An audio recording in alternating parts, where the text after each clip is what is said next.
إن الحمد لله نحمده ونستعينه ونستغفره ونؤمن به ونتوكل عليه ونعوذ بالله من شرور أنفسنا ومن سيئات أعمالنا من يهده الله فلا مضل له ومن يضلل فلا هادي له أي فلن تجد له وليا مرشدا ونشهد أن لا إله إلا الله وحده لا شريك له هو الذي لا ضد له ولا ند له لا مثل له ولا مثيل له لا وزير له ولا كفيل له لا شبه له ولا شبيه له لا ولد له ولا والد له وهو الواحد الفرد الصمد لم يلد ولم يولد ولم يكن له كفوا أحد ونشهد أن سيدنا ونبينا وحبيبنا وبشيرنا ونذيرنا وطبيبنا وطبيب أرواحنا وحبيبنا وحبيب ربنا محمدًا عبد الله ورسوله أرسله بالحق بشيرا ونذيرا وداعيا إلى الله بإذنه وسراجا منيرا أما بعد فقد قال الله تعالى في كلامه المجيد وفي فرقانه الحميد أعوذ بالله من الشيطان الرجيم بسم الله الرحمن الرحيم وسارعوا إلى مغفرة من ربكم وجنة عرضها السماوات والأرض أعدت للمتقين إن الله وملائكته يصلون على النبي يا أيها الذين آمنوا صلوا عليه وسلموا تسليما اللهم صل على محمد وعلى آل محمد كما صليت على إبراهيم وعلى آل إبراهيم إنك حميد مجيد اللهم بارك على محمد وعلى آل محمد كما باركت على إبراهيم وعلى آل إبراهيم إنك حميد مجيد সকল প্রশংসার মালিক কে আল্লাহ সকল ক্ষমতার উৎস কে আল্লাহ কেউ যেটা পারে না পারে কে আল্লাহ কেউ যেটা দেখে না দেখে কে আল্লাহ কেউ যেটা দেয় না দেয় কে আল্লাহ সে আল্লাহর জন্য আমরা পড়ব আলহামদুলিল্লাহ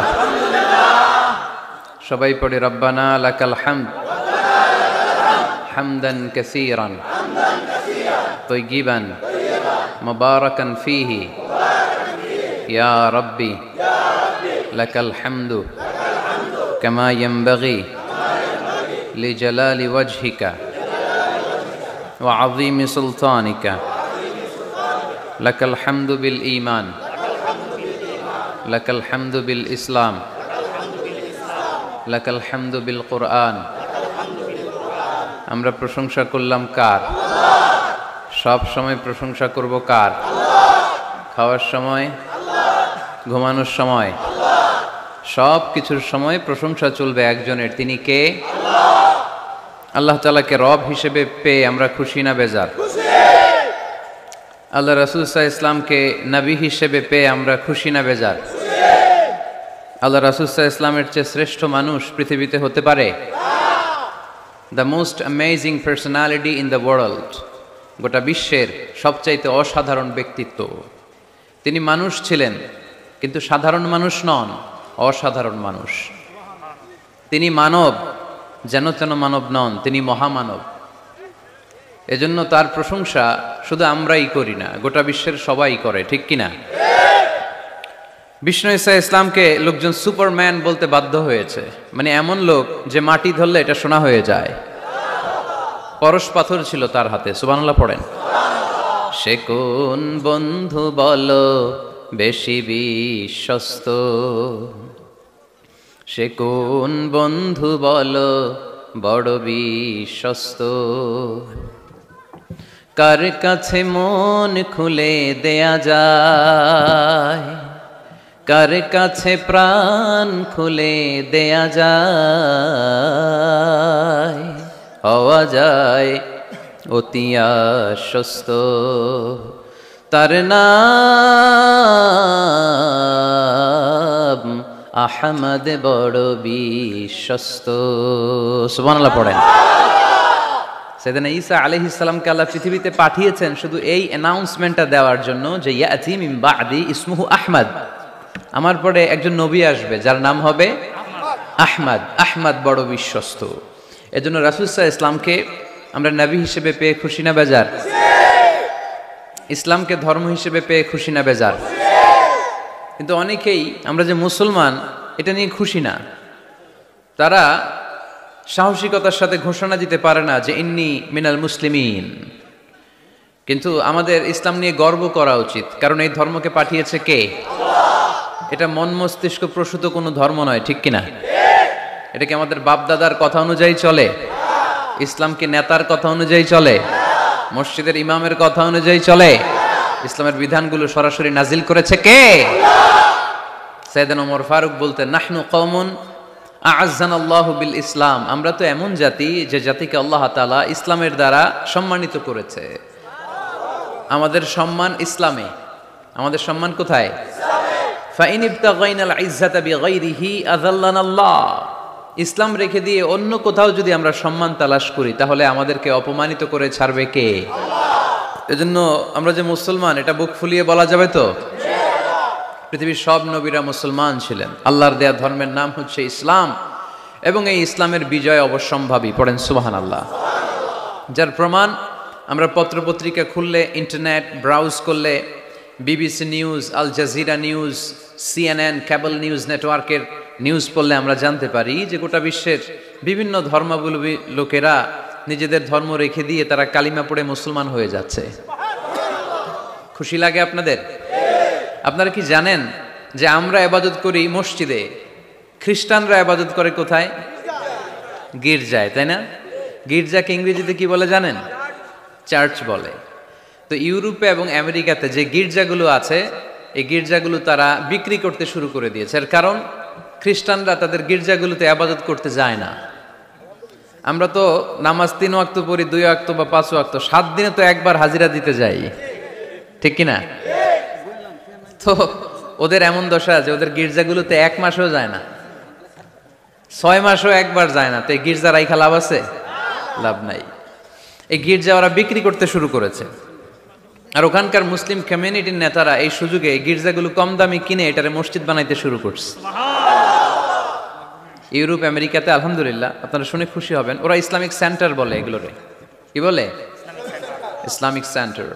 আমাদের এরকম ইসলামিক সেন্টার করা দরকার, যেখানে দার্স হবে, দার্স, রেগুলার দার্স হবে। এই যে তাফসির মাহফিলগুলো বছরে একবার, গত বছর আসছিলাম এখানে, আবার 1 বছর পরে দেখা, কি শিখলেন কি শিখলেন না, কি বুঝলেন না, আর জানা শোনার সুযোগ হয়েছে নাই। কিন্তু সেন্টার যদি হয়, ওখানে শিশু কিশোরদের আলাদা কোরআন শিক্ষার আসর, আমার বোনদের আলাদা শিক্ষার আসর, বয়স্কদের আলাদা কোরআন শিক্ষার আসর, তারপরে সেখানে হেজামা সেন্টার থাকবে, রোকিয়া সেন্টার থাকবে, তালিম তাদরিস তারবিয়ার সব ব্যবস্থাপনা থাকবে।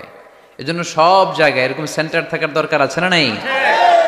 যতদিন আমরা এই ইউনাইটেড থাকব, ততদিন আমাদের দিকে চোখ তুলে তাকাবার খবরদারি কারো থাকবে না। আর ইউনিটি যখন ব্রেকডাউন করবে, আমরা শতদা বিভক্ত, একজন আরেকজনের গালি দিবে, একজন আরেকজনের কাফের বলবে, তখনই সমাজের সব শান্তি সুখ এগুলো বিনষ্ট হতে চলবে। জোরে বলেন ঠিক কিনা? মুসলিম উম্মার মধ্যে এখন এই সমস্যা, ইউনিটি নাই। We don't have any central leadership, আমাদের কেন্দ্রীয় নেতৃত্ব নাই। এই যে ফিলিস্তিনে যে মারে আমাদেরকে পাখির মতো গুলি করে, মিয়ানমারের রাখাইন রাজ্য থেকে 10 লক্ষ মুসলমান তাড়ায় দিল টেকনাফে, এখন তারা পাহাড়ি এলাকায় আশ্রয় নিয়েছে। সিরিয়াতে মার খেয়ে গোটা বিশ্বে এরা ছড়িয়ে আছে। এই যে মুসলমানরা গোটা বিশ্বে মার খায়, আমাদের পক্ষে কথা বলার মতো আমাদের কোনো কেন্দ্রীয় লিডার আছে? সেন্ট্রাল লিডারশিপ নাই। আল খিলাফা আল ইসলামিয়া, ইসলামিক ক্যালিফ্যাট, এটা নাই। এই সেন্ট্রাল লিডারশিপ না থাকার কারণে গোটা বিশ্বে আমরা আজ নির্যাতিত, নিষ্পেষিত, আমাদের কোনো মা বাপ নাই। জোরে কোন ঠিক কিনা? এদিকে লাথি মারলে ওইদিকে যাই, ওদিকে লাথি মারলে এদিকে আসি। আমাদের পক্ষ নিয়ে, আমাদের স্বার্থ নিয়ে যে কথা বলবে, জাতিসংঘে হুঙ্কার তুলবে, ওআইসি থেকে ঘোষণা আসবে, ওরকম একটা নেতাও আমাদের নাই। জোরে বলেন ঠিক কিনা? ওমরে ফারুকের মতো যদি একটা নেতা থাকতো, তাহলে গোটা বিশ্বে মুসলমানরা এক আমব্রেলার নিচে, এক ছাতার নিচে চলে আসতো, তাই না? এমন সাহাবী ছিলেন বিষ্ণু ঈসা ইসলাম তার ব্যাপারে বলেছেন, আসাদুহুম ফি আমরিল্লাহি উমর, আল্লাহর জমিনে আল্লাহর দ্বীন বাস্তবায়নের জন্য সবচেয়ে কঠিন সাহাবী ছিল যিনি, তিনি হচ্ছেন উমর। মুনাফিকরা ওমরে ফারুককে দেখে ভয় পেত, খোদ শয়তান ইবলিস ওমরে ফারুককে দেখে ভয় পেত। আলহামদুলিল্লাহ পড়বেন না? বিষ্ণু ঈসা ইসলাম বলতেন, ওমর তুমি যদি এই রাস্তা দিয়ে হাঁটো আর শয়তান তোমারে দেখে, তাহলে শয়তান এই রাস্তা রেখে দিয়ে অন্য রাস্তা দিয়ে হাঁটে। লা নবিয়্যা বা'দি ওয়ালা রাসূলা, আল্লাহ রাসূল বললেন আমার পরে কোনো নবীও নাই, রাসূলও নাই, তবে আমার পরে কেউ যদি নবী হতো, ওমর নবী হয়ে যেত। এরকম একজন ওমরের আমাদের দরকার, এরকম একজন ওমরের অপেক্ষায় আমরা। একজন হলেই চলবে, কয়জন লাগবে? যুগ জামানা পাল্টে দিতে চাই না অনেক জন, এক মানুষই আনতে পারে জাতির জাগরণ। এক মানুষই বিপদকালে বাঁচায় কাফেলায়, ক্ষুদ্র ডিঙ্গি বাঁচায় জাহাজ অসীম দরিয়ায়। কয়জন ওমর দরকার? আমরা সেই ওমরের জন্য অপেক্ষা করছি, যার নেতৃত্বে, যেই আল ইমাম আল মাহদি, যার নেতৃত্বে গোটা বিশ্বে শান্তি সভ্যতা ভদ্রতা আবার প্রতিষ্ঠিত হবে। এক ছাতার নিতে মুসলমানেরা থাকবে, কেউ কারো ব্যাপারে হৃদয়ে কোনো বিদ্বেষ রাখবে, ঘৃণা রাখবে, কেউ কাউকে গালি দিবে না। এই সুসম্পর্ক, এই ঐক্যের জন্যই ইসলাম একসাথে উদখুলু ফিস সিলমি কাফা, পরিপূর্ণভাবে সবাই মিলে ইসলামের রশিকে আঁকড়ে ধরো, তাহলেই বরকত দিবে কে? ওমরে ফারুক বলতেন, নাহনু কওমুন আ'আজ্জানাল্লাহু বিল ইসলাম, আমরা তো এমন জাতি যে জাতিকে আল্লাহ তাআলা ইসলাম দিয়ে সম্মানিত করেছে। আমাদের সম্মান ইসলামে, এখন ইসলাম রেখে দিয়ে অন্য জায়গায় সম্মান খুঁজি, এজন্যই লাথি খাই, এজন্যই অপমানিত, এজন্যই নেতৃত্ব শূন্য। জোরে বলেন ঠিক কিনা? গোড়ার দিকে যদি না যাই, মূলের দিকে যদি ফিরে না আসে, আমাদেরকে গালি দেয় মৌলবাদ। মৌলবাদ মানে হচ্ছে যে মূলের দিকে ফিরে আসে, return back to the root, শিখর থেকে, শেকড় থেকে শিখরে। শিখরে যেতে হলে আগে শেকড়ে যেতে হবে। জোরে বলেন ঠিক কিনা? এজন্য ঐক্যের কোনো বিকল্প নাই। আমি আমার আলোচনার শুরুতেই এই মেসেজটা আপনাদের কাছে ড্রপ করতে চাই যে আসুন আমরা কাদা ছোড়াছুড়ি ছেড়ে দেই, হিংসা বিদ্বেষ ভুলে যাই, হৃদয়টারে সবার জন্য উজাড় করে দেই। মুমিনদের হৃদয়ে থাকবে সবার জন্য ভালোবাসা। কি থাকবে? আল্লাহ রাসূল সাল্লাল্লাহু আলাইহি ওয়াসাল্লাম মক্কা থেকে যখন মদিনাতে গেলেন, তিনি দেখলেন দলে দলে লোকজন কালিমা পড়ে মুসলমান হচ্ছে, বড় একটা মুসলিম কমিউনিটি গড়ে উঠল। আল্লাহ রাসূল সাল্লাল্লাহু আলাইহি সাল্লাম খেয়াল করে দেখলেন ওখানে শুধু মুসলিম কমিউনিটি নয়, ওখানে জিউস কমিউনিটি আছে, মানে ইহুদি কমিউনিটি, মদিনাতে ইহুদিরাও থাকতো। আবার খেয়াল করে দেখলেন আশেপাশে খ্রিস্টান কমিউনিটিও আছে। তাহলে মোট কয়টা কমিউনিটি হইল? রাসূল সাল্লাল্লাহু আলাইহি সাল্লাম এই তিন দলকে নিয়ে একটা চার্টার করলেন, চার্টার। ইতিহাসে এটা মদিনা চার্টার নামে পরিচিত, মদিনা সনদ। সুবহানাল্লাহ পড়েন। তিন ধর্মের লোক, তিন জাতি একসাথে থাকে, আর আমরা এক বাঙালি এক দেশে থাকতে পারি না। এক দল আরেক দলের বলে তুমি ভারতপন্থী, ওই দল আরেক দলের বলে তুমি পাকিস্তানপন্থী। বাংলাদেশপন্থী কেউ হতে চায় না। আমরা কোন পন্থী? জোরে বলতে হবে। দেশের স্বার্থটারে সামনে নিয়ে আসতে হবে। তো সম্মানিত সুধী, রাসূল সাল্লাল্লাহু আলাইহি ওয়াসাল্লাম ইহুদিদের সাথে বসেছেন। মদিনা চার্টারে যদি তিন ধর্মের লোক থাকে, মানে Muslim community, Jews community and the Christian community যদি থাকে, তার মানে এই মদিনা সনদের মধ্যে স্বাক্ষর করেছিল তিন কমিউনিটির নেতারা। ইহুদিরাও ছিল, খ্রিস্টানরাও ছিল। তো আল্লাহ রাসূল সাল্লাল্লাহু আলাইহি ওয়াসাল্লাম ইহুদিদের সাথে বসেছেন, চুক্তি করেছেন 10 বছরের লম্বা সময়ের। খ্রিস্টানদের সাথে চুক্তি করেছেন। রাসূল সাল্লাল্লাহু আলাইহি ওয়াসাল্লাম খ্রিস্টানের সাথে বসতে পারে, ইহুদির সাথে বসে সনদ তৈরি করতে পারে, মদিনার সনদ। কিন্তু আমরা মুসলমানের সাথে বসতে পারি? একজন আরেকজনের ছায়া দেখতে পারে না। হিংসা, বিদ্বেষ, জেলাসি, অহংকার, ঠিক কিনা? লা ইয়াদখুলুল জান্নাতা মান কানা ফি কলবিহি হাববাতু খারদাল মিনাল কিবর। যার অন্তরে যাররা পরিমাণ অহংকার থাকে সে কোশ্চিনকালেও আল্লাহর জান্নাতে প্রবেশ করতে পারবে না। আমরা যেন এই অহংকার থেকে মুক্ত হতে পারি, আমরা যেন ব্রড মাইন্ডেড হতে পারি, আমরা যেন ভিন্ন মতের লোকদেরকে রেসপেক্ট করতে পারি, ভিন্ন মতকেও যেন আমরা সহ্য করতে পারি। আমাদের দেশে এত কাদা ছোড়াছুরি, এত মারামারি কেন জানেন? আমরা ভিন্ন মতকে দমন করতে চাই, ভিন্ন মতকে আমরা স্পেস দিতে চাই না, ফলেই এত ঠেলাঠেলি। এজন্য মতামত বিভিন্ন থাকবে। This is the beauty of Islam, unity in diversity. Unity in diversity, ঐক্য হবে বৈচিত্র্যের মাঝে। আমাদেরকে ঐক্য খুঁজতে হবে। এক একজন এক এক চেহারা। এই তুমি কালা হইলা কেন, তুমি খাটো হইলা কেন, তুমি লম্বু কেন, এরকম বললে চলবে? এই মেয়ে তুমি বিএনপি করো কেন, তুমি জামাত ইসলাম করো কেন, সব আমলিগ হয়ে যাও, বলা যাবে? তুমি এই পীর সাহেবের মুরিদ কেন, আমি যে পীর সাহেবের মুরিদ হইছি ওইখানে আসো না কেন, বলা যাবে না। Unity in diversity. রাসূল সাল্লাল্লাহু আলাইহি ওয়াসাল্লাম ইহুদিদেরকে স্পেস দিয়েছেন, খ্রিস্টানদেরকে স্পেস দিয়েছেন। মনে রাখতে হবে, ঐক্য প্রক্রিয়ার নাম হচ্ছে, এটা এমন একটা প্রক্রিয়া যেখানে সবাই একই চিন্তা চেতনা পোষণ করবে এমনটা নয়, বরং এক একজনের এক এক চিন্তা, কিন্তু মৌলিক বিষয়ে সবাই এক। ইউনিটি ইন ডাইভার্সিটি, বৈচিত্র্যের মাঝে আমাদেরকে ঐক্য খুঁজতে হবে। প্রিয় ভাইরা, কথা বুঝতে পেরেছেন? আপনারা কি ঐক্যের পক্ষে না বিপক্ষে? আমরা যেন ঐক্যবদ্ধ হতে পারি, আল্লাহ তুমি তৌফিক দান করো। মারিয়াম আলাইহিস সালামের পিতা, ঈসা আলাইহিস সালামের নানা, সুবহানাল্লাহ পড়বেন না? ওনাদের ফ্যামিলিটা আল্লাহ তাআলার কাছে এতটাই পছন্দনীয় ছিল যে এই ফ্যামিলির নামে আল্লাহ কোরআনে একটা সূরাই দিয়ে দিলেন, আলে ইমরান। আরবিতে পরিবার বা ফ্যামিলি এটা বোঝানোর জন্য আরবিতে দুইটা শব্দ ব্যবহার হয়, এক হচ্ছে আহাল আর একটা আল। আহাল এটা সম্মানিতদের ক্ষেত্রেও হয়, আবার সাধারণ মানুষদের ক্ষেত্রেও হয়। যেমন রাসূল সাল্লাল্লাহু আলাইহি ওয়াসাল্লামের পরিবারবর্গ, ওনারা অনেক সম্মানিতা, অনেক সম্মানিত। তো আল্লাহ রাসূল সাল্লাল্লাহু আলাইহি ওয়াসাল্লামের পরিবারের ক্ষেত্রে বলা হয় আহলে বাইত। আবার আমার পরিবার, আপনার পরিবার, আমাদের পরিবার বা স্ত্রী, এটা বোঝাতে আরবিতে আহাল শব্দটা ব্যবহৃত হয়। কিন্তু আল শব্দটা সাধারণ কোনো ফ্যামিলির ক্ষেত্রে আল্লাহ ব্যবহার করেন নাই। ভালো হোক বা খারাপ হোক, সম্ভ্রান্ত হওয়া লাগবে, ডিগনিফাইড এন্ড প্রেস্টিজিয়াস ফ্যামিলির হওয়া লাগবে।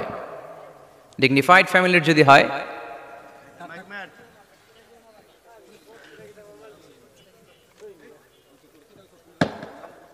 very dignified and prestigious family যদি হয়, হয়েছে এই তো ঠিক হয়ে গেছে, বসো বসো বসে যাও। very dignified and prestigious family যদি হয়, সেক্ষেত্রে আল্লাহ কোরআনে আল বলেছেন। যেমন ইমরানের পরিবারের কথা বোঝাতে যে আল্লাহ বলেছেন আলে ইমরান। দাউদ আলাইহিস সালামের পরিচয় দিতে যে পরিবারের কথা বলতে যে আল্লাহ বলেছেন আলে দাউদ। আবার ফেরাউনের বংশ বা পরিবারের কথা বলতে যে আল্লাহ বলেছেন আলে ফিরআউন, তাহলে পরিবারের আরবি দুইটা, একটা আল আর একটা আহাল। আহাল এটা সম্মানিত এবং সাধারণ উভয় ক্ষেত্রেই ব্যবহার করেন আল্লাহ তাআলা, আর আল এটা শুধু ডিগনিফাইড অ্যান্ড প্রেস্টিজিয়াস ফ্যামিলি, ভালো হোক ফ্যামিলিটা বা খারাপ হোক সেক্ষেত্রে আল্লাহ ব্যবহার করেন। তারই ধারাবাহিকতায় ইমরান ওনার যে ফ্যামিলি, মারিয়াম আলাইহিস সালাম ছিলেন তার কন্যা, তার স্ত্রীর নাম ছিল হান্না বিনতে ফাখুস। এই ফ্যামিলিটা আল্লাহর কাছে বড্ড প্রিয় একটা ফ্যামিলি, এজন্য আল্লাহ তাআলা এই ফ্যামিলির নামে কোরআনে একটা সূরা দিয়েছেন। কোরআনের চ্যাপ্টারাইজেশন গুলো অনেক সুন্দর। আমি প্রায় বলে থাকি মানুষের নামে সূরা, প্রাণীর নামে সূরা, বংশের নামে একটা সূরা আছে, সূরাতুল কুরাইশ আছে না? এটা একটা বংশের নামে, তাই না? প্রাণীর নামে আছে বড় প্রাণী, ছোট প্রাণী। স্থলের সবচেয়ে বড় প্রাণী হাতি, আছে না সূরা? সূরা ফিল। আবার স্থলের সবচেয়ে ছোট প্রাণী পিঁপড়া, আছে না? আন্নাম, সূরাতু আন-নামল। তারপর মৌমাছির নামে আছে সূরা, সূরাতু আন-নাহল। মধু খান তো আপনারা? মধু, খাঁটি মধু পাওয়া যায় এলাকায়, খুব পাওয়ারফুল খাবার। কিন্তু সাইবেরিয়ান এলাকায় ওরা মদ খায়। জিজ্ঞেস করলাম কেন? কয় খুব ঠান্ডা। আমি বললাম মধু খাইও, আরো বেশি গরম হবা। মদ খেলেও শরীর গরম হয়, কিন্তু মধু খেলে তার চেয়ে বেশি গরম হয়। রাসূল সাল্লাল্লাহু আলাইহি ওয়াসাল্লাম মধু খেতেন। কিছু কিছু হাদিয়া আল্লাহ রাসূল সাল্লাল্লাহু আলাইহি ওয়াসাল্লাম ফিরিয়ে দিতেন না। এর মধ্যে একটা হচ্ছে মধু। মধু দিলে বলতেন না যে না নিব না। আতর ফিরিয়ে দিতেন না। বালিশ, বালিশ খুব পছন্দ করতেন আল্লাহ রাসূল, ঠেকনা দিয়ে বসতে পছন্দ করতেন। সুবহানাল্লাহ পড়েন। রাসূল সাল্লাল্লাহু আলাইহি ওয়াসাল্লামের কাছে একটা কসমেটিক্সের বক্স থাকতো সব সময়, জরুরি 5-6টা জিনিস এর ভেতরে থাকতো। ওখানে আল্লাহ রাসূল সাল্লাল্লাহু আলাইহি সাল্লাম চিরুনি রাখতেন। চিরুনি, আপনারা চুল আঁচড়ান তো চিরুনি দিয়ে, সবসময় পরিপাটি থাকবেন, এটা সুন্নাহ। পরিচ্ছন্ন, ফিট থাকা, সবসময় গেট আপটা ভালো থাকে, এটা সুন্নাহ। আল্লাহ রাসূল সাল্লাল্লাহু আলাইহি ওয়াসাল্লাম কোনো বিদেশি ডেলিগেট আসলে তাদের সাথে দেখা করার আগে সময় নিতেন, নিজেকে গুছিয়ে নিতেন। সুবহানাল্লাহ পড়েন। চুলগুলো আঁচড়ে রাখতেন এই চিরুনি দিয়ে। তাহলে ব্যক্তিগত কসমেটিক্স বক্সে আল্লাহ রাসূল সাল্লাল্লাহু আলাইহি ওয়াসাল্লাম যে জিনিসগুলো রাখতেন তার মধ্যে একটি হচ্ছে চিরুনি। 2 নাম্বার আল্লাহ রাসূল সাল্লাল্লাহু আলাইহি ওয়াসাল্লাম জাইতুনের তেলের একটা ছোট বোতল রাখতেন। ওয়াত্তিনি ওয়াজ জাইতুন, অলিভ অয়েল। অলিভ অয়েলের ওয়াজ করেছি গত বছর। যেখানেই আমার সাথে লোকজনের দেখা, কয় হুজুর এখন থেকে অলিভ অয়েল মাখি আমি, এজন্য সুন্দর হয়ে গেছি। তো অলিভ অয়েল রাখতেন, চিরুনি রাখতেন। এরপরে সুরমাদানি রাখতেন, সুরমা, চোখে আল্লাহ রাসূল সাল্লাল্লাহু আলাইহি ওয়াসাল্লাম সুরমা দিতেন। এরপর আল্লাহ রাসূল সাল্লাল্লাহু আলাইহি ওয়াসাল্লাম উতুর রাখতেন, উতুর পারফিউম, আতর দিতেন। কিছু কিছু বিষয় আছে আরবাউন মিন সুনানিল মুরসালিন, 4টা সুন্নাহ আছে সব নবীদের সুন্নাহ, সবাই এটা করেছেন। এর মধ্যে একটা হচ্ছে উতুর, সব নবীরা আতর দিতেন। সুবহানাল্লাহ, বাড়িতে যাই বললেন আতর দিবেন, এটা সুন্নাহ। আপনার ইমপ্রেশনটাকে আরো সুন্দর করবে। First impression lasts long. প্রথম দেখায় যারা ভাল লাগে এটা সবসময় ভাল লাগে, ঠিক কিনা? প্রথমেই যদি কারোর সাথে কথা বলতে যাওয়ার পরে দেখা যায় আপনারা দেখতে খারাপ লাগে, গায়ে দুর্গন্ধ, আসবে আর আপনার কাছে? আসবে না। এরপর আসিওয়াক, ওই কসমেটিক্স বক্সে আল্লাহ রাসূল সাল্লাল্লাহু আলাইহি ওয়াসাল্লাম মেসওয়াক রাখতেন। কি রাখতেন? এটাও সব নবীদের সুন্নাত। তো আমরা যেন পরিপাটি থাকি সবসময়, সবসময় যেন পরিপাটি থাকি। তো মৌমাছির নামে সূরা দিলেন। এরকম এক ভাই বলল যে মাকড়সার নামে, হ্যাঁ, আল আনকাবুত নামে সূরা দিয়েছে। এভাবে আল্লাহ তাআলা পরিবারের নামে সূরা দিয়েছেন। ওই সূরাটার নাম আলে ইমরান। কি নাম? সূরাটার নাম হচ্ছে আলে ইমরান। সূরাটার নাম কি? আলে ইমরান। এখানে আল্লাহ তাআলা 133 নম্বর আয়াতে আমাদের অ্যাপ্রোচিং ঠিক করে দিয়েছেন। ডানে যাব না বায়ে যাব? কই যাবেন? ডানে যাবেন। ডানে আছে ক্ষমা আর আছে জান্নাত। ডানে আছে কি? আর আছে জান্নাত। সবাই বলেন, ডানে আছে কি? ক্ষমা আর আছে জান্নাত। ডান দিকে গেলে আল্লাহর ক্ষমা পাওয়া যাবে আর জান্নাত পাওয়া যাবে। এই দুইটাই তো দরকার, বেশি কিছু লাগে নাকি? আর বাম দিকে গেলে আল্লাহর ক্রোধ, রাগ আর জাহান্নাম। বাম দিকে গেলে আল্লাহর ক্রোধ বা রাগ আর জাহান্নাম। ডানে গেলে কি? প্রথমে ক্ষমা আর জান্নাত। এই দুইটা শব্দ একটু মুখস্থ রাখতে হবে আজকে। ক্ষমা আর জান্নাত, দুইটা জিনিস পাওয়া যায় ডানে গেলে। 1 নাম্বার ক্ষমা, 2 নাম্বার জান্নাত। সবাই বলেন 1 নাম্বার ক্ষমা, 2 নাম্বার, এবার আঙ্গুল উঁচু করে বলেন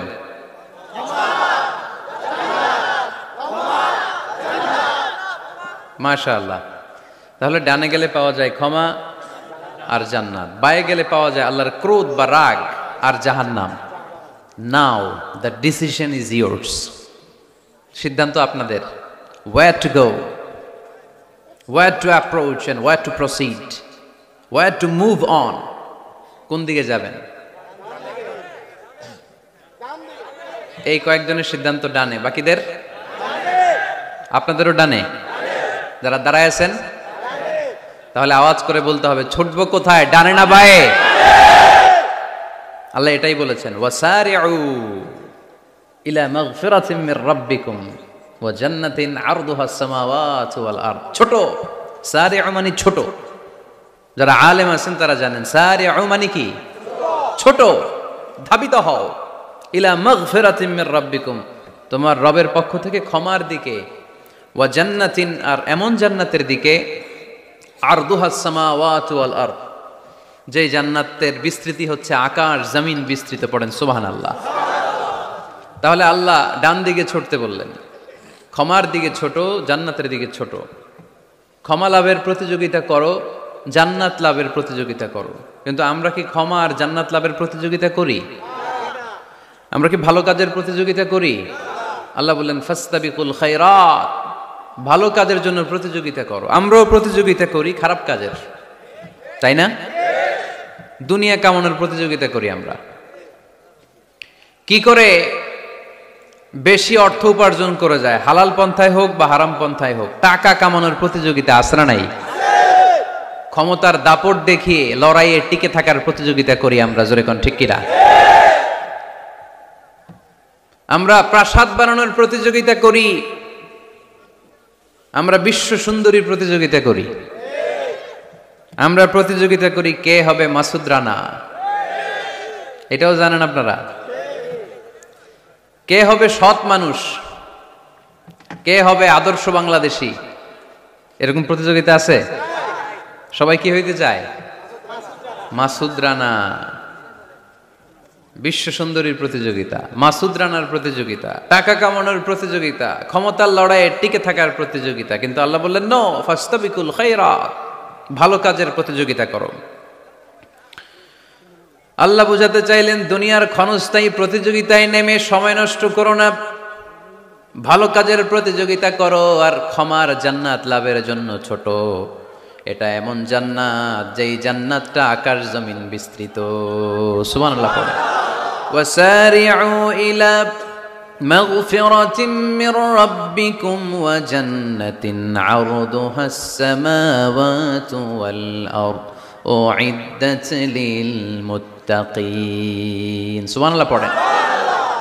ও আমার গোলামেরা, আমার বান্দারা, ছোট, দৌড়াও, জান্নাতের দিকে দৌড়াও, ক্ষমার দিকে দৌড়াও। ক্ষমা অর্জনের জন্য প্রতিযোগিতা করো, জান্নাত লাভের প্রতিযোগিতা করো। এমন জান্নাত আরদুহাস সামাওয়াতু ওয়াল আরদ, যেই জান্নাত আকাশ জমিন পর্যন্ত বিস্তৃত। বিশাল জান্নাত। জান্নাতে কি ধাক্কাধাক্কি আছে? ঠেলাঠেলি? জায়গা নিয়ে মারামারি? আমাদের বাংলাদেশে জায়গা নিয়ে মারামারি আছে না নাই? কোর্ট পর্যন্ত গড়ায়, তাই না? সামান্য 1 বিঘত জায়গার জন্য কোথায় চলে যায়? কোর্টে। কোর্ট পর্যন্ত গড়ায়। কিন্তু জান্নাতে এই জায়গা নিয়ে ধাক্কাধাক্কি হবে? বিশাল জান্নাত, বিশাল জান্নাত। সর্বশেষ যেই লোকটা 1000 বছর জাহান্নামে পোড়ার পরে জান্নাতে ঢুকবে, ওই লোকের জান্নাতের যে সাইজ হবে এটা এই দুনিয়ার সাইজের 10 গুণ বড় হবে। আগের কালে আমাদের যে দরজাগুলো ছিল গ্রাম বাংলায়, দরজাগুলোর 2টা কপাট ছিল, জানেন? 2টা কপাট একসাথে আইনার পরে তালা লাগাইতো। এখনই না 1 কপাটের দরজা শার্ট করে খুলে যায়। এখনো আছে? তো আল্লাহ রাসূল সাল্লাল্লাহু আলাইহি ওয়াসাল্লাম বললেন জান্নাতের যে দরজার 2টা কপাট, এই 2টা কপাটের একটা কপাট কত বড় শোনো। ইন্না আল মিসরাআইন মিন মাসারি'আল জান্নাহ মা বাইনা মাক্কাহ ওয়া হাজার। জান্নাতের 2 দরজার 2 কপাটের একটার সাইজ হচ্ছে সৌদির মক্কা শহর থেকে বাহরাইনের হাজার শহর যত দূর, জান্নাতের একটা কপাটের দূরত্ব তত দূর। এর মানে হচ্ছে সৌদির মক্কা শহর থেকে বাহরাইন যত দূর, ওই হিসাবে কয়েকশো কোটি লোক, কয়েকশো একসাথে জান্নাতে ঢুকবে। এক ধাক্কায় কয়েকশো কোটি কিংবা কয়েক হাজার কোটি ঢুকে যাবে। তাহলে ওই জান্নাতে কোনো ধাক্কা ধাক্কি, ঠেলাঠেলি, কিলাকিলি, সুবহানাল্লাহ পড়েন।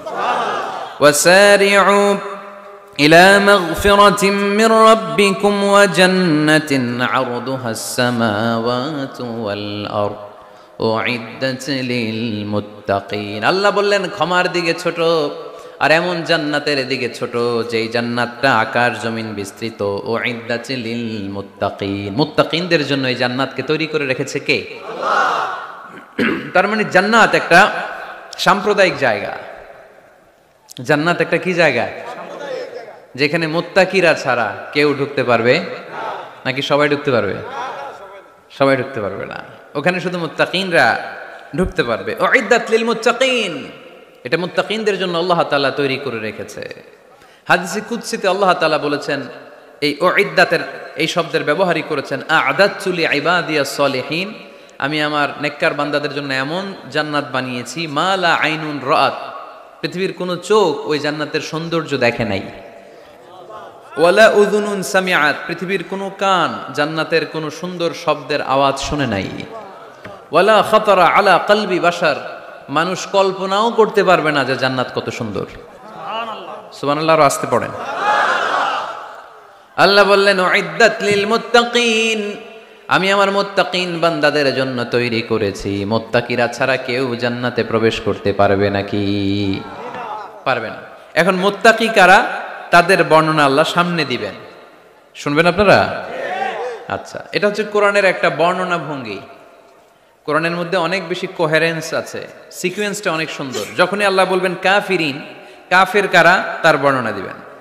এরপর যখন আল্লাহ বলবেন মুনাফিকিন, মুনাফিকিন কারা, আল্লাহ বর্ণনা দিবেন। এরপর যখনই আল্লাহ বলেছেন মুত্তাকিন, মুত্তাকিন কারা, তারপরে তার বর্ণনা দিবে। সুবহানাল্লাহ পড়েন। যেমন আল্লাহ সূরা বাকারার শুরুতেই মুত্তাকিদের বর্ণনা দিয়েছেন। আল্লাহ দ্ব্যর্থহীন কণ্ঠে ঘোষণা করে বলেছেন যালিকাল কিতাবু লা রাইবা ফীহি হুদাল লিল মুত্তাকিন, এই কিতাবটা এমন কিতাব যেই কিতাবে কোনো সন্দেহ নাই, আর এটা হুদাল লিল, সবাই বলেন হুদাল লিল, এটা মুত্তাকিদের জন্য পথ প্রদর্শনকারী। যে কাউকে এই কিতাব পথ দেখায় না। ওয়ালা ইয়াজিদিজ যালিমিনা ইল্লা খাসারা, জালেমদেরকে এই কিতাব পথ দেখায় না, তাদের ক্ষতির মাত্রাটাই বাড়ায়। মুত্তাকিদের পথ দেখায়, জালেমদের ক্ষতির মাত্রা বাড়ায়। দোষ কি কোরআনের? কোরআনের না। যেমন দুধ, এটা সবার উপকারে আসে না, কিন্তু দোষটা কি দুধের? দুধ হচ্ছে সুষম খাবার, এটার মধ্যে খাদ্য উপাদানের যে 6টা পোরশন সবটাই আছে, কিন্তু সবাই হজম করতে পারে না। পেট যদি খারাপ হয় দুধ খাওয়া যাবে? তাহলে দোষ কি দুধের না যার পেট খারাপ তার? সুবহানাল্লাহ পড়েন। কোরআনের কোনো দোষ নাই, এটা হুদাল লিল মুত্তাকিন, এটা মুত্তাকিদের জন্য পথ প্রদর্শনকারী। মুত্তাকি কারা? আল্লাযীনা ইউমিনুনা বিল গায়ব ওয়া ইউকিমুনাস সালাতা ওয়া মিম্মা রাযাকনাহুম ইউনফিকুন। আল্লাহ ওইখানে বর্ণনা দিলেন একভাবে, এই জায়গায় আল্লাহ তাআলা মুত্তাকিদের বর্ণনা দিলেন আরেকভাবে। সুবহানাল্লাহ পড়েন। আল্লাহ বললেন উইদ্দাত লিল মুত্তাকিন, এই ক্ষমা, এই জান্নাত যেই কাউকেই দেয়া হবে না, যারা মুত্তাকিন তাদেরকেই দেয়া হবে। সুবহানাল্লাহ। তাহলে আজকে আমরা মুত্তাকি হয়ে ফিরে যেতে চাই। 3 জন চাই শুধু, এখন 15-20 জন হয়েছে। সবাই চান? এলাকার লোকদের একটু গলায় সাউন্ড কম এমনি আগে থেকেই, তাই না? কিছু এলাকা আছে, আমরা তো সারা দেশ চড়ে বেড়াই। We move from the one corner of the country to the another corner. আজকে আছি সকালে এখানে, এরপরে চলে গেছি কক্সবাজার, এরপর আবার খুলনা। তো আমরা জানি কাদের গলায় জোর বেশি। ফেনীতে, নোয়াখালীতে বক্তার কথা কওয়া লাগে না, কথা কয় শ্রোতারা। আমরা ক বললে টাইনা নিয়ে ওটার কলিকাতা বানাইয়া স্লোগান। কলিকাতা কই নাই আমি, শুধু ক বলছি। কি বলছি? ওটারে টাইনা কি বানাইছে? কলিকাতা। তো শ্রোতাদের একটা বড় রোল আছে, they have huge role in this তাফসীর প্রোগ্রাম। আপনাদের একটা ভালো রোল প্লে করতে হবে। আপনারাই পারেন আমাদের থেকে আলোচনা বের করে নিয়ে আসতে। আপনারা যদি জিমাইতে থাকেন আর আমি যদি গুতায় আওয়াজ বের করতে না পারি, আমার ভেতর থেকে কথা বেরোবে না। আর আপনারা যদি প্রাণবন্ত থাকেন, সজীব থাকেন শেষ পর্যন্ত, তাহলে কোরআনের সুন্দর সুন্দর কথাগুলো আল্লাহ আমার মুখ দিয়ে বের করায় দিবে। আমরা আজকে কি হয়ে ফিরে যেতে চাই? নাকি মাসুদ রানা? কি হইতে চাই? তাহলে রিয়েলিটি শো একটা এরকম হওয়া দরকার। কে হবে? মুত্তাকি। কিন্তু রিয়েলিটি শো এর নাম কে হবে? মাসুদ রানা। আমরা মাসুদ রানা হতে চাই না, আমরা মুত্তাকি হতে চাই। ইনশাআল্লাহ পড়েন। আল্লাহ এখানে মুত্তাকিনদের 5টা গুণের কথা বলেছেন। কয়টা? একটু মিলায়ে দেখবো আজকে আমরা যে 5টা গুণ আমাদের মধ্যে আছে কিনা। যদি থাকে ওয়েল এন্ড গুড, আলহামদুলিল্লাহ। যদি না থাকে তাহলে এই 5টা গুণ নিজেদের মধ্যে ধারণ করার দরকার আছে না নাই? কথা খুব সোজা সাপটা। যদি এগুলো নিয়ে যেতে পারেন দেন আওয়ার ওয়াজ ইজ সাকসেসফুল। তা না হইলে কোনো লাভ নাই। কোনো লাভ আছে? এত ক্যামেরা, এত লাইটিং ফাইটিং করে কি লাভ? এই যে ছুটে আসছেন শীতের রাত, আমি তো এত জেলায় ঘুরলাম, এরকম শীত পাই নাই। আপনাদের লক্ষ্মীপুরে যেই শীত, মাশাআল্লাহ। আমি গাড়ি থেকে বেরোই কাঁপতে শুরু করছি, খুব ঠান্ডা লাগতেছিল আমার কাছে। তো এই যে শীতের রাতে মাফলার টাফলার পেঁচায় অনেক রাত পর্যন্ত আপনার দাঁড়ায় দাঁড়ায় শুনবেন, হিসাব খুব সোজা সাপটা। মুত্তাকি হয়ে ফিরে যেতে চাই, জীবন পাল্টাতে চাই, সময় নষ্ট করতে আসি নাই। সময়ের অনেক দাম, সময়ের দাম দিতে শিখেন। সময়গুলো অনেক দামি। সো আজকের আলোচনা থেকে আমরা কিছু নিয়ে যাব, শিখে যাব। আর কি হয়ে ফিরে যাব? বৈশিষ্ট্য কয়টা? তাহলে একটু চেক করবো যে আছে কিনা আমাদের মধ্যে এই গুণগুলা। থাকলে ভালো, অনেকের হয়তো আছে। যদি না থাকে এগুলো আমাদের ধারণ করতে হবে। কথা কি ক্লিয়ার না? আলহামদুলিল্লাহ। মুত্তাকির প্রথম বৈশিষ্ট্য আল্লাযীনা ইউনফিকুনা ফিস সাররাই ওয়াদ দাররা। মুত্তাকিনরা সুখে দুঃখে সব সময় দান করে, সচ্ছল অসচ্ছল উভয় অবস্থায় দান করে। সচ্ছল অবস্থায় তারা বেশি দান করে, কিন্তু অসচ্ছল অবস্থায়ও করে। বেশি হয়তো করে না, কিন্তু কম করে করে, কিন্তু দান করে। এজন্য আল্লাহ বলেন আল্লাযীনা ينفقون في السراء والضراء والكاظمين الغيظ والعافين عن الناس والله يحب المحسنين سبحان الله। আমার মুত্তাকি বান্দাদের প্রথম বৈশিষ্ট্য ইউনফিকুনা ফিস সাররাই ওয়াদ দাররা। সুখে দুঃখে সচ্ছল কিংবা অসচ্ছল যে অবস্থায় থাকুক না কেন তারা আমার রাস্তায় দান করে। দান করলে খুশি হয়ে যায় কে? আল্লাহ। সাদাকা করলে আপনারে পছন্দ করবে কে? আল্লাহ। যাকাত দিলে পছন্দ করে কে? আল্লাহ।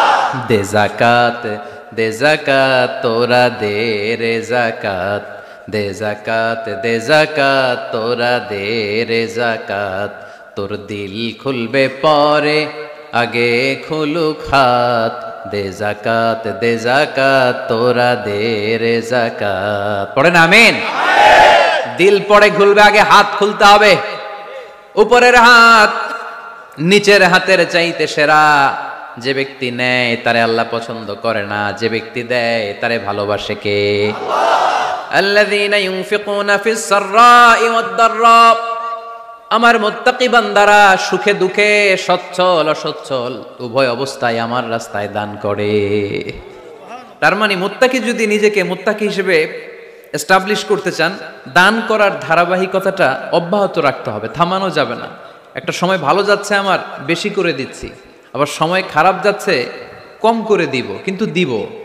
দেওয়ার ধারাবাহিকতা থামানো যাবে? কেউ এসে আপনার কাছে চাচ্ছে, এই যে আপনি দিতে পারতেছেন, এই তৌফিকটা দিল কে? প্রাইভেট কারে চড়ে চড়ে আপনি ঘুরে বেড়ান, জ্যামে গাড়ি আটকালে গ্লাসে এসে নক করে, পথবঞ্চিত শিশুরা আহা খেতে পায় না, বৃষ্টিতে ভিজে ভাঙ্গা একটা থালা নিয়ে স্যার 2টা টাকা দেন। অনেকে ধমক দিয়ে তাড়িয়ে দেয়। এই যে আপনি ধমক দিছেন, ওরে প্রাইভেট কারে বসাইতে পারে কে? আপনার হাতে ভাঙ্গা থালা দিয়ে রাজপথে নামায় দিতে পারে কে? এজন্য আল্লাহ বললেন আমি দেয়ার মালিক, তুমি দাও, তুমি দিলে তোমার হাত আমি ভরে দেব। আল্লাহু আকবার।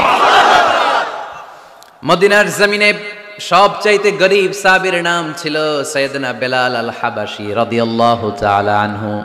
বিশ্বনবীর খাস মুয়াজ্জিন, ইথিওপিয়া থেকে ইসলামের সুশীতল ছোঁয়ায় এসে মদিনায় বিশ্বনবীর হাতে হাত রেখে কালিমা পড়ে মুসলমান হয়েছে।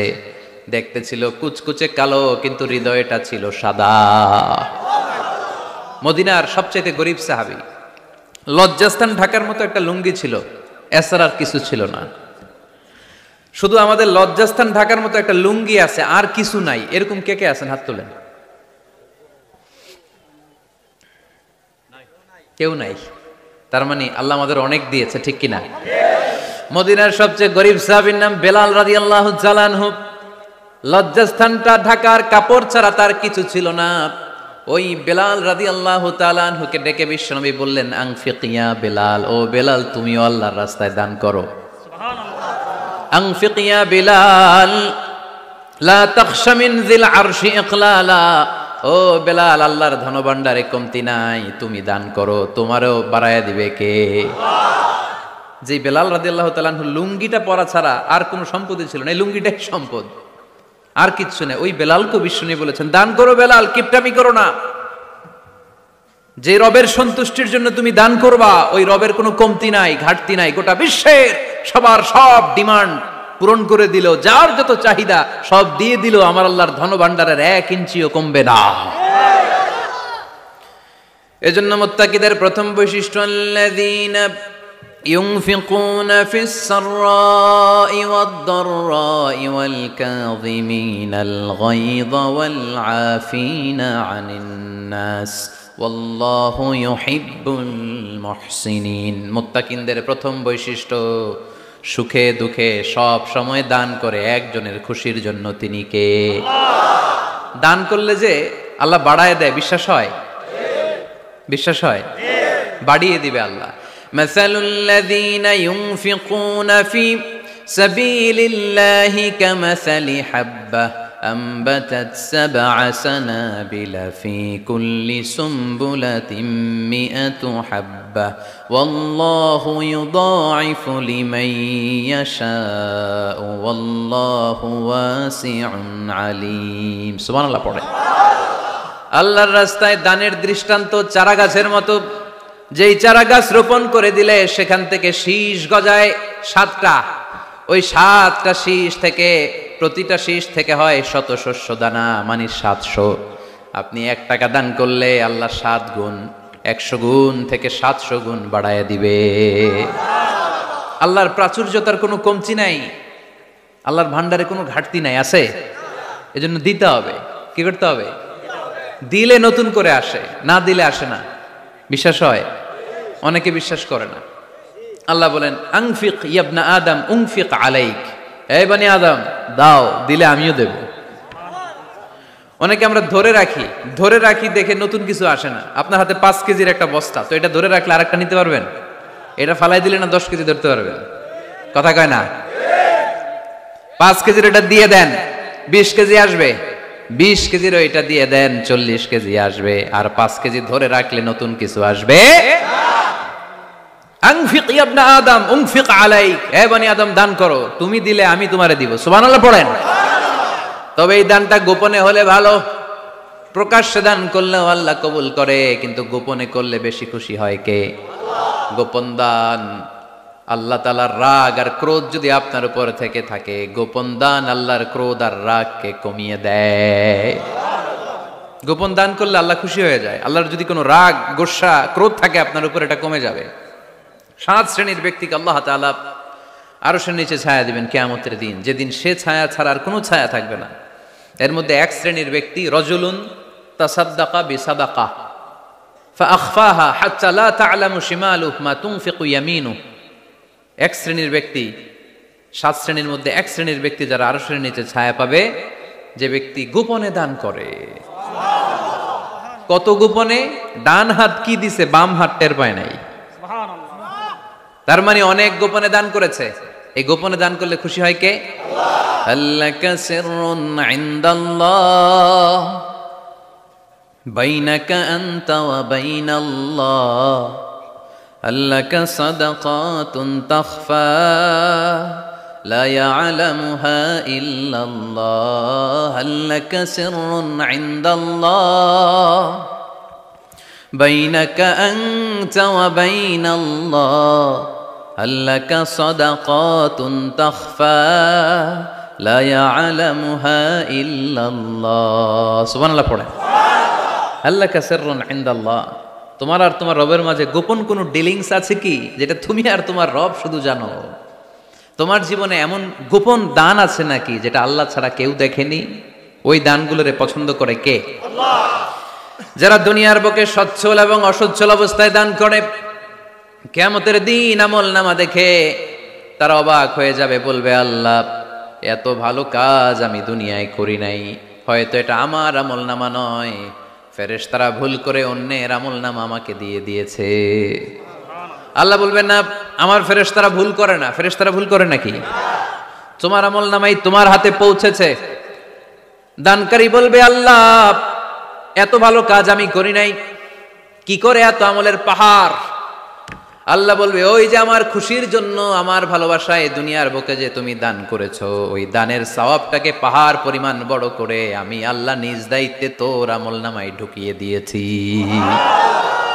সেই বুখারীর বর্ণনা কামাই রাব্বি আহাদুকুম ফুলুয়াহু তোমরা তোমাদের গাভী যেমনে পালো বাছুর পালন কারা কারা দেখি লক্ষ্মীপুরে মাশাআল্লাহ অনেক গরু টরু আছে তো এলাকায় ছাগল পালন কারা কারা